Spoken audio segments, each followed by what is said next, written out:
Yeah, okay. So, hi again.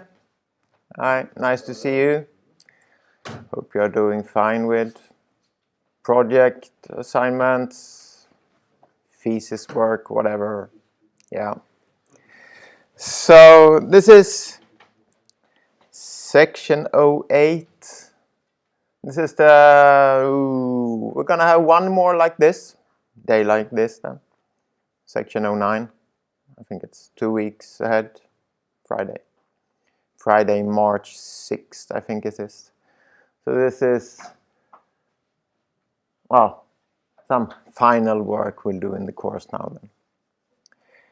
And let's see what we are going to do. Should we do anything before we start, perhaps? Yeah. Yeah, we can say something about the schedule. This day here, I'm trying to get that as a, no, not that one. Where are we? This one, there, March 13. I'm trying to book that in a room where we can do this. You show me that you succeeded to pass assignment 1 to 9. So I'm trying to get that as a day here. And we do some schedule that all of you that's aiming for a 3, well, you start. So we do that from 9 to 11.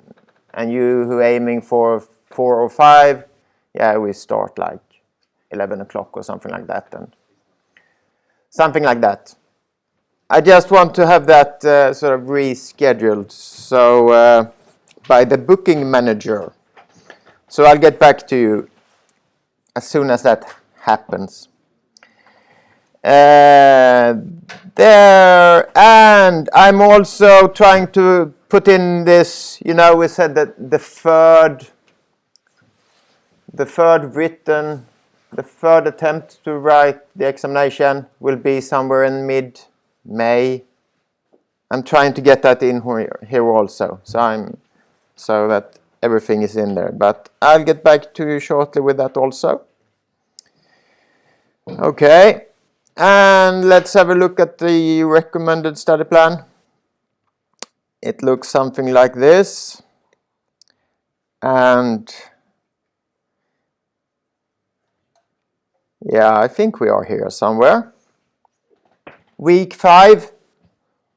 So by calendar weeks, we're half through the course now.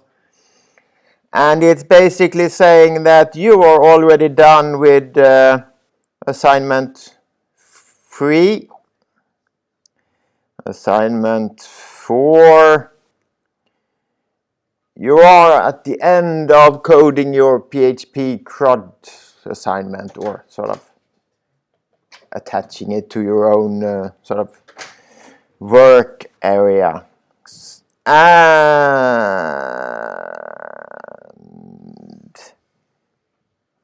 And this JavaScript assignment, PHP frameworks. The only assignment you really have left after this week, after today, should be the Node part.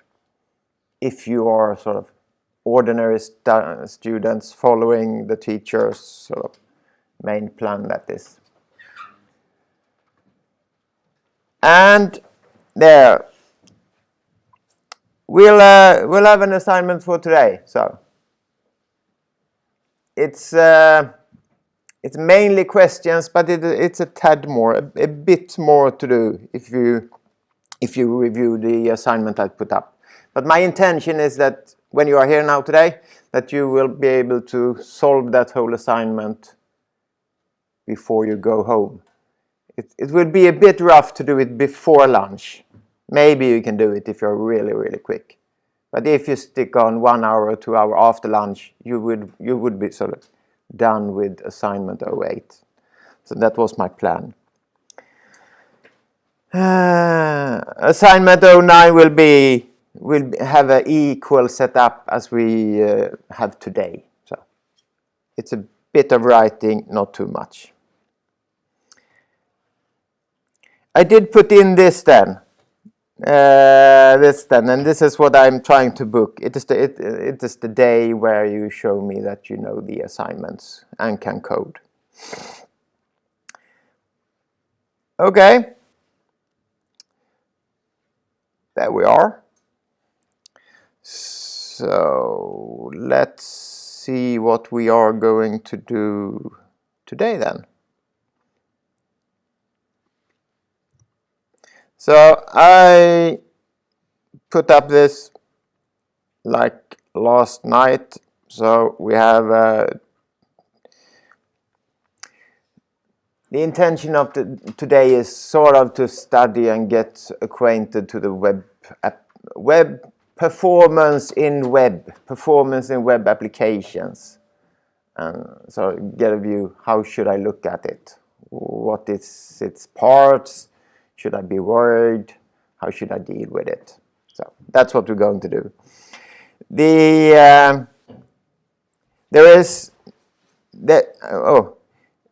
are reading assignments, but they are sort of hidden behind these tools. So we're going to use two tools, PageSpeed Insights and Lighthouse. Have you heard of them? No? Okay, nice. So we're going to use two tools to evaluate performance of some websites we've chosen out there. And when we do that, they will sort of guide us and say, oh, you should do that to improve your performance of this website. And then there's a lot of reading instructions what that actually means. So when we dive into it, it will be might be more to read than we can handle for now. So, but it's a good place to start diving in. So we're going to do that. And the assignment looks a bit like this. The only question that you should answer is the till question. Yeah, more or less. But you are also going to do a minor, could we say, a minimal thesis report. Let's call it that. A very small one. But if you are fast, you can do it before lunch, I promise. Or an hour or two more. But it's we are going to analyze performance of websites. And we're going to use a few tools to do that. So we're going to,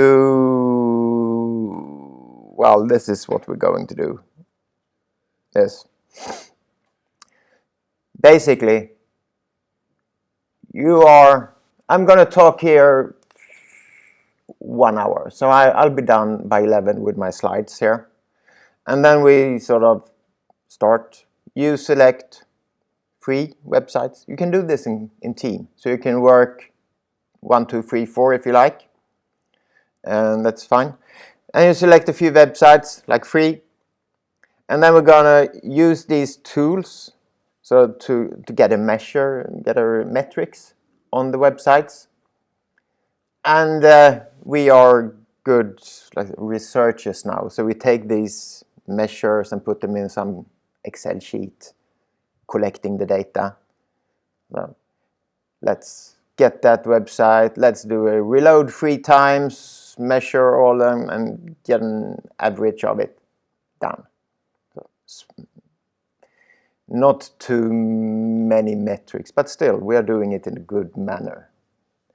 So we're going to do that on these 3 websites, and we're going to use these tools. We're going to look at these tools later on. And then so instead of answering the ordinary questions, you're going to summarize your findings. So what did you find? And that will depend on what websites you selected, what type of applications there are. Did you select Facebook, Twitter? Did you select a magazine? Did you select HKR's website or your own WordPress website? So it will differ. But you will sort of do a rough analysis in the sort of same setup as you did before when you were answering all my questions. Like, 15 sentences or so. Okay? But before we head in there, we need to do something more, and I think I'll do it in a I do it in a slideshow. So I have some slides prepared and just sort of to warm up before the sort of performance study we're going to do. So I have some general information. It's basically about the project. I'm going to talk about web performance, and then we do the look at these tools we're going to use. So you submitted a bunch of projects. I just put them up here just for briefly showing off what kind of techniques you all are going to work with. So we have an e-shop, e-commerce using PHP. We have something that will be IMDb with a combination of PHP and Node.js. The figures there is how many there are in each group. So we have someone more who's going to do some kind of e-shop using Mern, Mongo, Express, React, Node, Stack. Someone's going to do Pinder. I don't remember if it was Pinder. So React, Node, MySQL. Okay, so we all know those sort of technique stacks. Let's see what we have more. We have a restaurant app with Node.js. We have a paint game with PHP. We have a blog, React, Node, Express, Firebase. Let's get back to that. Trading with Node.js, Firebase. Okay, yeah. Let's move on. More. Someone doing Node.js. We have a face recognition. Nice. React Node Firestone. Image processing. They just said JavaScript focus. Another eShop. Node Express MySQL. We have a chat. So I assume they didn't say WebSockets, but I assume that. So Node Express. No, .NET there. Oh, that was the first .NET C# one. And SQL. We got a betting site with Node and MySQL. Okay. And we have more. We have some retro fashion. MongoDB. Selecting the Vue JavaScript frontend. Just another website with .NET and Node. Wonder how that will work, but yeah, that is the aim at least. We have a to-do list with .NET, MySQL. We have Dungeons and Dragons. That is not Python. I think that was PHP. Apache React. So something about data mining the Slack API and using that with, well, we haven't yet decided. Node Express or PHP. And Twig is a template engine for PHP. Or Symfony, I think it was. Questions and answers, BBS with Node MySQL, and another online store with Node and MySQL. Yeah, so I think you were like 54 people or something like that with all these projects. I don't know how many projects it is, but like 20 or so. Or some more. Yeah. When I started to read, I didn't know how. I think we talked about it. You said something about previous projects doing this kind of backend database service as a backend. So I know you talked about it in class, and so a few projects were aiming to use that. So that I needed to think about it. I didn't know what to get of it. My aim was to have a sort of, well, relational or some database local. It doesn't need to be a relational database. Some database, and not only sort of JSON files. MongoDB is that's a database. And so I really couldn't say what should I give them for feedback. Those who said Firebase. Should I say no? You can't. I will downgrade you one level. Yeah, maybe that will be the actual outcome. But I really can't say. So I will not sort of say you can't do that, because I really don't know how your application will turn out. I'm guessing that it's might be an easier way to use a database as a service out there to solve some of the session management and other stuff. So maybe it's an easier path to take. And if I at the end see that, yeah, that was an easy path to take, yeah, I need to somehow downgrade it. But if it all looks good and you did a lot of work on the other stuff, so then might be a bit unfair, so to punish. So I really don't know. Well, let's see how it turns out. So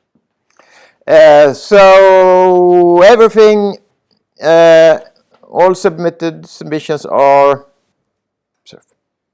approved. It's just, yeah, sounds nice. Okay. A few of you got some questions or question marks, but in general, yeah, move on. Will be interesting. Most of you are aiming high for grade also. Strange. So I'm a bit unsure. I'm not completely sure that this submission group-wise worked, but do you all get feedback? Did you all sort of submit the thing as a group with group members? Because I really don't see how I can sort of check that. Yeah, because I thought there was something in Canvas where you could sort of physically add group members when you did the assignment, so everybody. No.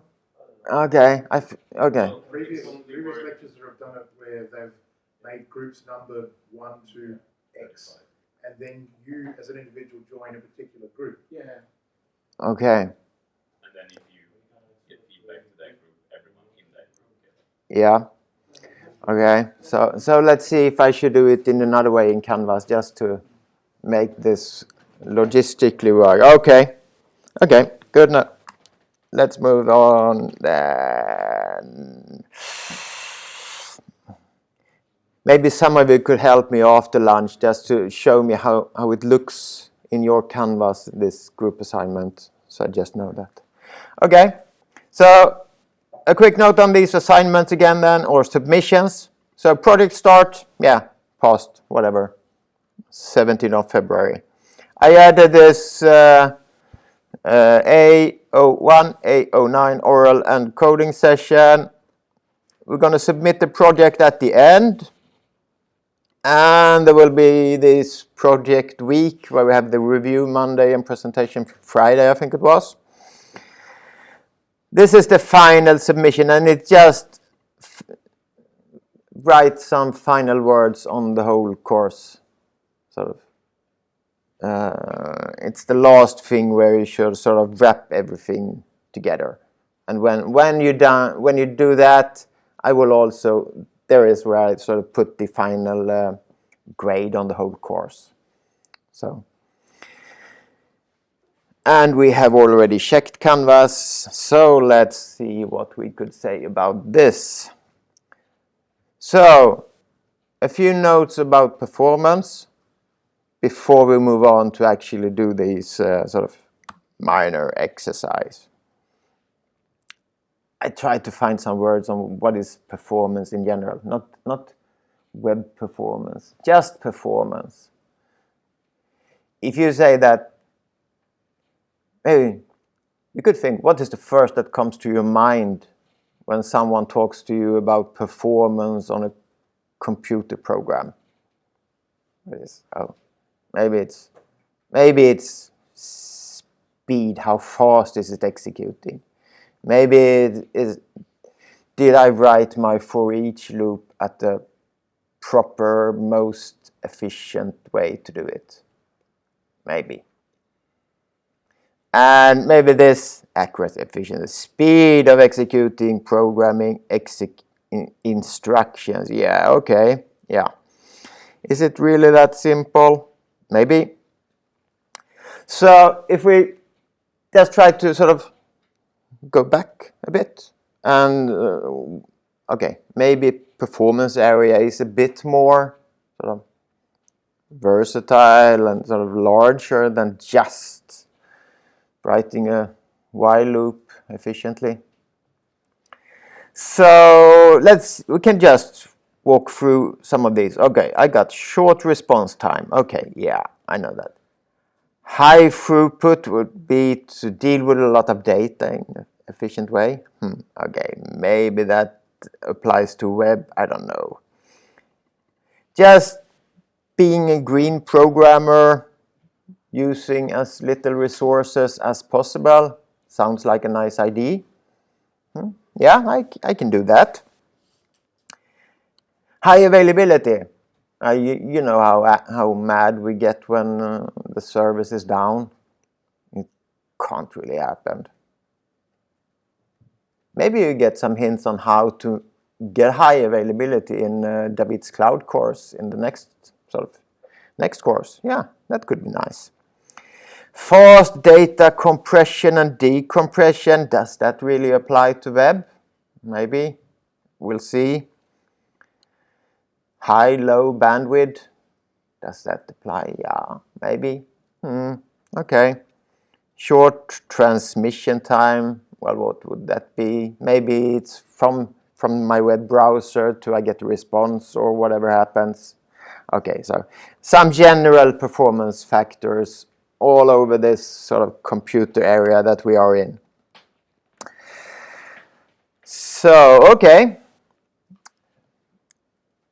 What are sort of some of the main areas where we need to deal with this performance? Okay, yep, we have a computer.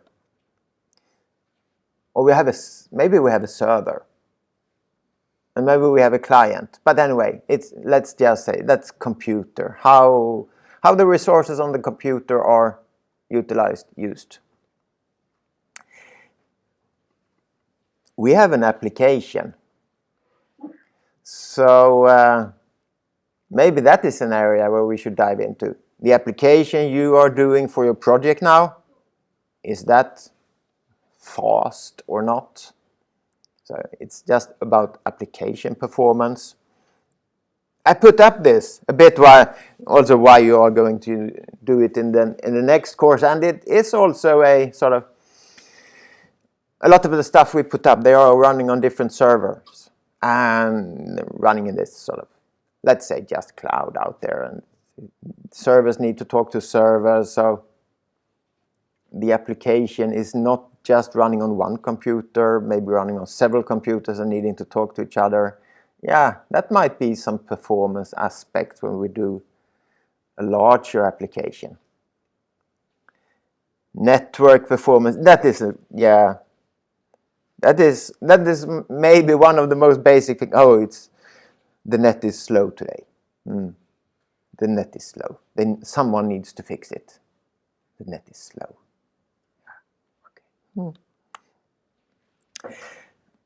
If we were working with performance, so we are performance engineers, maybe we all are that in some extent when we are sort of programmers or coders. We want to deal with performance. We want to do fast and efficient programs. Yes, we do.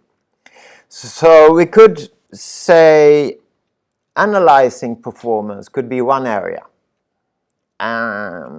Maybe you don't need to be an actual programmer to do that.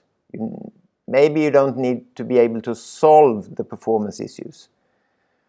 You could do you don't need to have all the features when you're just analyzing the performance.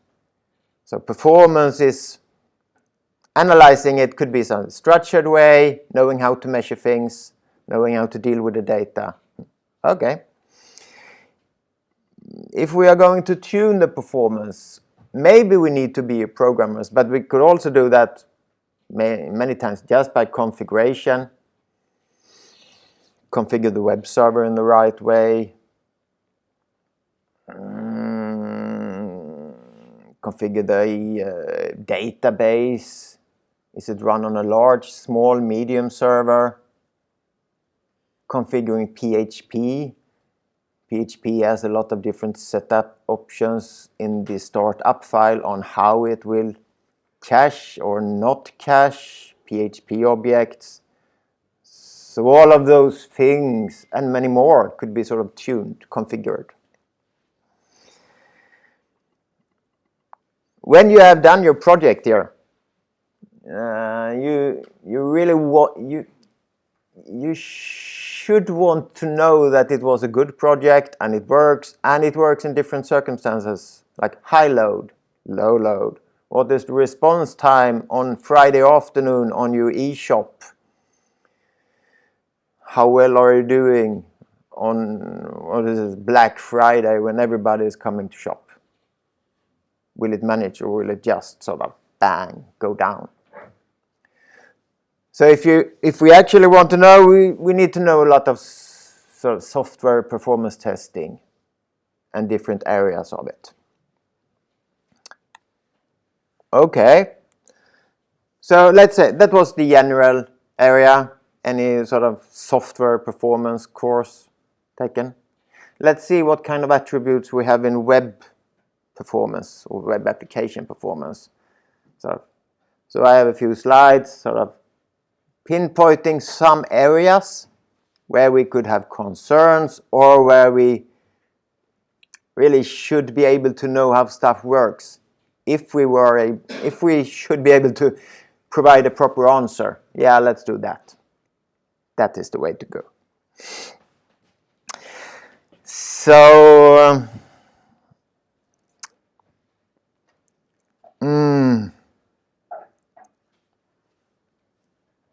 yeah, and just before the next slide, you know, when we don't know too much, when we don't know the area, we're also unaware of how it actually works down there. We're sort of just saying, you must write the while loop faster. I think it's there. Or the net takes too long time to get the website through the net. So it must be the sort of Wi-Fi. Yes, it's the Wi-Fi. You know, we're just taking, maybe blaming the part that we sort of could blame. We don't know, have a completely good view of the whole environment, of the whole picture of it. What are the things involved? When I went here, I thought, okay, could I compare that to something? Well, some of you went bowling. Yes, you're bowling. And when you are just bowling for fun, you're taking the shoes from the store, you're getting the yellow bowling ball, you're going down there and rolling it, and you hit in the middle of the sort of pin 1, it's called there. And there you get one pin on the right and pin on the left. It's 7, 10 split. And then you get angry and why I hit it in the middle? Shouldn't they go down? So, yeah, it's like the net is slow. It's the Wi-Fi. It's wrong on the Wi-Fi. Someone should fix it.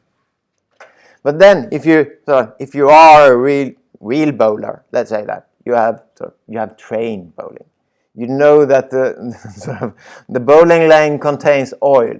Someone put oil on there.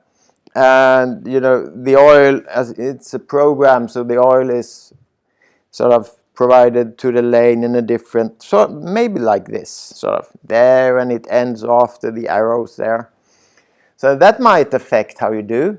It really doesn't affect when you have this yellow ball from the, because it really doesn't care of the oil. But if you look at another bowler, they have like 9 balls with them, different kind of balls. They can read the lane. They know how the oil affects the ball once it's rolling down the lane, and they know that they need to hit this ribba, it's called. It's 39 ribs on the lane, and they actually know that they should hit ribba 17 and ribba 17, and the ball should stay there for like, or is it like 13 centimeters? So it goes in there, it's pin 1, pin 3, pin 5, should ribba 17 stay there for 13 centimeters, and then it's that was excellent. So if you talk to a bowler who knows the area, they would have a different world view on why didn't you get the strike you hit in the middle of pin 1. Okay. Just I'm trying to find a sort of view on, okay, when we're going into this web performance, it's the Wi-Fi. Must be the Wi-Fi. So that is the yellow ball bowler. So if we're going to be that professional bowler then, who can actually read the lane and knows sort of all the technical stuff behind, what are the things we should sort of learn? So let's see. 10 slides about things that one performance analyzer may want to know about the web then. So, okay. We got HTTP protocol. It works in request response. So it's good to know how that actually works and what it contains. It has a body, it has a header. What is in the header? Could it be large? Does the cookie and session sizes affect the size of the requests? How many requests am I doing? How is the fastest one actually request could be done? So what is the sort of average?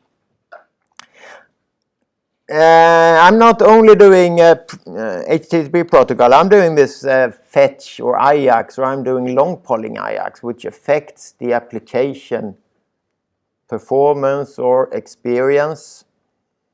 Okay, so there are different ways of connecting to the website. And I also have this WebSockets. When should I use it? How does that affect the user experience or the speed of application updates? Is it usable? Could I somewhere, how should I use all these techniques to do a good application? Okay, so we have a protocol somewhere down there. Yes, we actually have a network, and we have Wi-Fi, and we have latency. How long does it take for the server to respond? Does it matter? Maybe. We have bandwidth. We have mobile networks. We have users going out there in the forest. So they're sort of lacking bandwidth. They have no connection. How should my application work? Well, it doesn't work without a connection. Or maybe should it work? Is that really a performance issue? Yeah, maybe in a large extent. Maybe my application should work there when they are out or collecting blueberries or whatever, for some sense. Maybe that is performance. Okay, yeah, I understand CPU and disk. That is performance, or the essence core of performance. I need to have fast disks. I need to have a fast CPU. The lesser program instructions I give, the faster they will execute. Server side, yes. I have a client side also. The desktop, no problem. These portable, not too much issue. But a sort of tablet or a mobile, will my application affect them in another way? So I need to think of all these kinds of users when I'm sort of creating my application. Will it work in all these different areas? Do I really need to think about battery? Yeah, maybe. I have the nicest animation on my site. I did it with JavaScript. And yeah, so it's doing a lot of processing, but it's nice. Processing sort of gets the battery stuff. Perhaps all the additional requests Facebook is doing, perhaps that also affects battery. So should I do a little bit less and reduce my battery usage? Yeah, maybe. That is performance in the context we need to think of. Okay, let's see what we have more. Web browser requests. Yeah, okay, it's doing a lot of requests. And we'll see that soon. So I can see that if I minify my program, minify it, less data will be sent over the line, and it will most likely take faster. So I should minify. I should maybe zip, compress my files. That could work. Maybe I should bundle files. Instead of the web browser doing 5 requests, maybe I can bundle all those JavaScript files into one and only provide one request instead. So here comes these minify and compress bundle files. That is a sort of, here you can be a green programmer. Do this well, sort of reduce the need of extra requests and data sent over the line. Maybe we need to think about DOM rendering. That is sort of how fast can the web browser update the page so the user can see it after I have gotten a new request, either if it's a complete page request, or maybe I'm doing some like the two bottom here, single page application, or some kind of progressive web application. So let's say that, well, the single page application well, maybe I shouldn't say that both these are sort of aimed at mobile applications. They are not in general. So they could be anywhere on the mobile, tablet, and desktop platform. They just work in a different way. Single page applications render the pages sort of client side. Yeah, so I have server or client side rendering. Will that affect performance? That's a technical decision for a programmer. So which should I choose? What is best? Do I really care? Web components. I just wanted to put it out there. It's a collection of JavaScript, HTML, CSS, sort of bundled and can be reused on a website. So make it easier to build user interfaces. It's a standardization.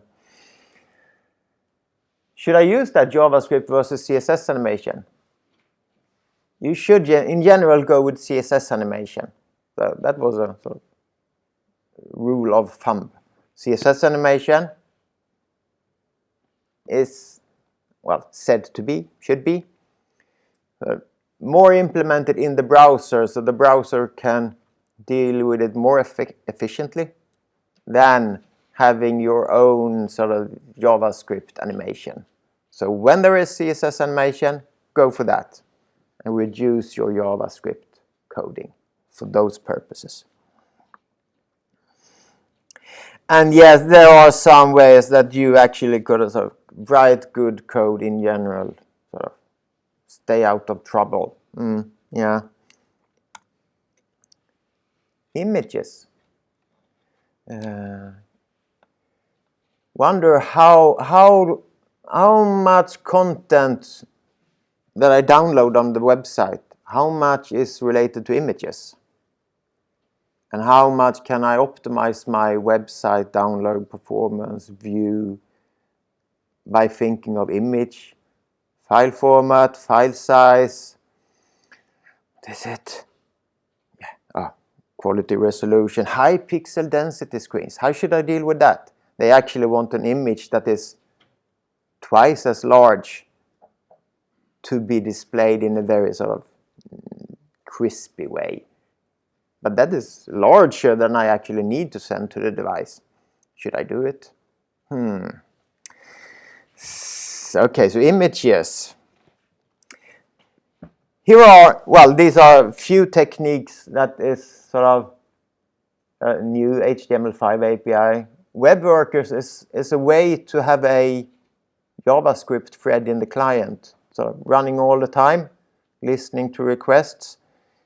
Is that the technique I could use to make more sort of responsive applications? Maybe. I can do a lot of local storage databases. Should I store things?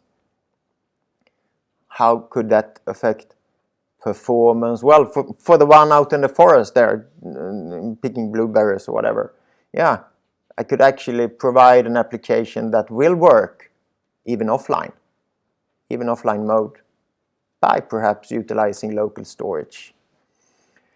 WebAssembly, they want the web to go faster, so they're not so completely satisfied with coding JavaScript. They want us to code C, C++, .NET, Java, whatever, and compile the code down to some binary format that the web browser can read.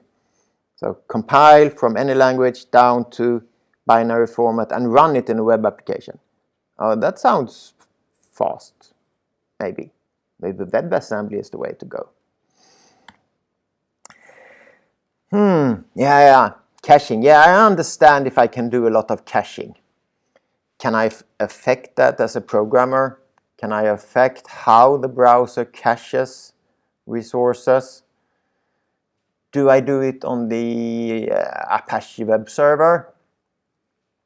How could I configure that to say that these types of resources, could be images or something, cache them? Well, how long? 7 days? 30 days? Yes, we can do that. So we can configure the web server to let the browser know how it should cache things. Yeah. Should I cache in my application? Well, wonder what caching is in our application. Could be local storage things.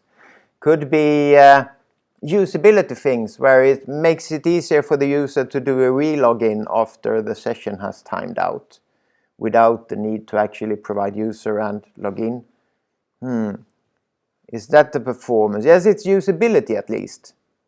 I think it should be within the area of performance. Content delivery networks, it's sites that are configured to just deliver static content in general, very, very fast. JavaScript files, Bootstrap network, font files, images, and these are general sort of configured to not use sessions, cookies, so no such additional things that they add a small overhead to each HTTP request. Small, but then say, yes, it's small, but multiply by 1,000. So eventually it turns up. So we can keep it small, let's keep it small. So we can do our own CDN networks, sort of separating our main application server, and then we do a domain, let's call it static domain. And then we serve the style sheets, JavaScript, images, font from that domain instead, just to make it possible to sort of configure that in another sense than this sort of dynamic Apache, PHP, .NET, Node.js application. So we can separate it. Okay. Yeah. What is the benefit of that? Sorry? What is the benefit? It's the benefit would be it's the request to such a static CDN thing. If I do it myself, is that the requests are sort of the main benefit would be that the requests are smaller. We can leave out session and cookie information. And to do that, we need to separate them in the DNS server name. Need to be on separate domains. All right. Yeah. But so when I do like a normal request, if I have the style and the script and everything on the HTML file, then does it request that as a separate request to the server, or? Yeah. Oh. Yeah. Yes. So I don't know, why should we deal with all this? And this sort of the essence of this slide was, yeah, it's about money. No, it doesn't need to be monetary money. So, but we should earn something. What's in it for me? Why should I actually strive to enhance performance? Because it will cost you something. Cost you energy, time, whatever, knowledge. So is it really an issue I should deal with? Will I earn anything from it? If the earning is not too much, no, why should I do it? So, But yeah, user experience would be one sort of benefit. We want to have good user experience, and if it's an e-shop, yeah, it's easy to see that user experience will eventually turn into money. Bad user experience, the user go away. Yeah, okay. So I need to be good there. Why should I use fewer resources just to be a good green programmer? Or could I actually earn some money of it? Yeah.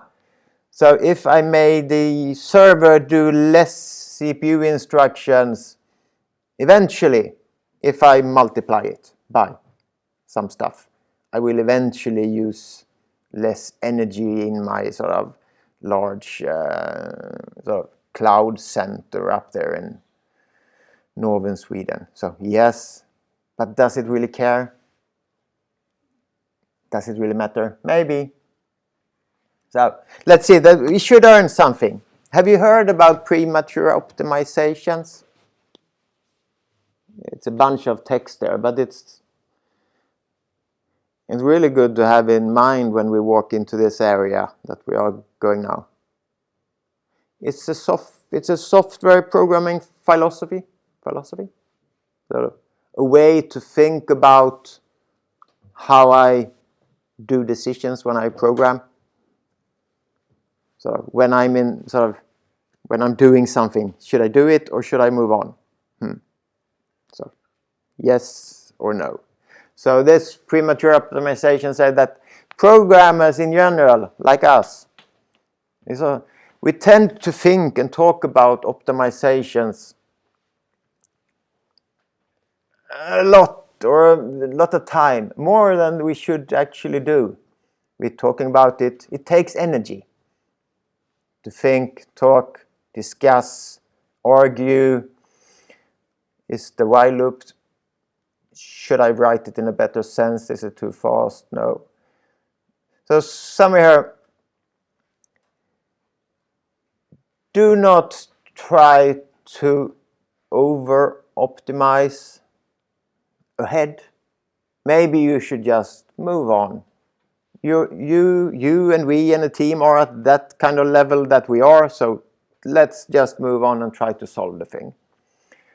And when it eventually turns into an issue, yeah, let's look at it and look at that bottleneck only and try to solve it. So it's a philosophy, how we should think, do, act. So maybe we are not sort of using our resources, energy to the most efficient way if we sort of stick. It's very easy to stick in this optimization discussions and so. Just move on. This is good enough. So, and there we go. Yeah. And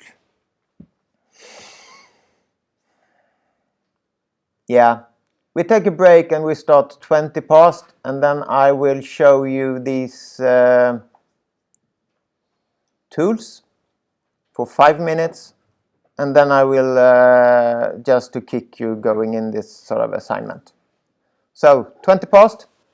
Yes. Okay. Thank you.